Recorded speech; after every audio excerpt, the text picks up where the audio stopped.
শুভ দুপুর বন্ধুরা, আবার চলে আসলাম তোমাদের সাথে আজকে ঠাকুরের ভিডিও নিয়ে। আর যেহেতু আজকে রথযাত্রা, তাই আজকে আমি ঠাকুরের সেবা কিভাবে দিলাম সেটাই শেয়ার করব তোমাদের সাথে। চলো, এখানে আমার গুরুমা গুরুদেব আছে, তারা মা আছে, বাবা লোকনাথ, এখানে আছে জগন্নাথ, সব ঠাকুরই মোটামুটি আছে। আর তোমাদের দাদাভাই দেখো পুজো দিচ্ছে। এখানে দেখো শিব ঠাকুর আছে, আর এখানে আছে আমার গণেশ ঠাকুর, আর এখানে আছে আমার ছোট গোপু সোনা, আর আছে আমার বড় গোপু সোনা।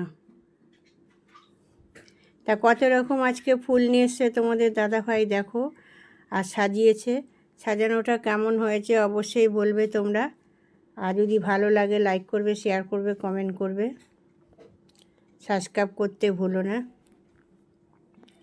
এখানে দেখো আমার মা লক্ষ্মী, যেহেতু আজকে বৃহস্পতিবার, মা লক্ষ্মীর ঘট পাততে হবে, ঘরটাও পেতে দিয়েছে। আর মা লক্ষ্মীকেও কেমন দেখাচ্ছে সেটাও বলবে। আর আজকে আমি ভোগে দিয়েছি দেখো মিষ্টি, সন্দেশ, গজা। কেন জানোই, আমি সবসময় বেশিরভাগ মিষ্টি দেওয়াই হয় আমার ঠাকুরকে। আর এখানে দিয়েছি আমেত্তি, যেহেতু জগন্নাথের পছন্দ খাবার গজা আর আমেত্তি। আর তার সাথে দিয়েছে মিষ্টি। তা কেমন হয়েছে সেবাটা অবশ্যই বলবে।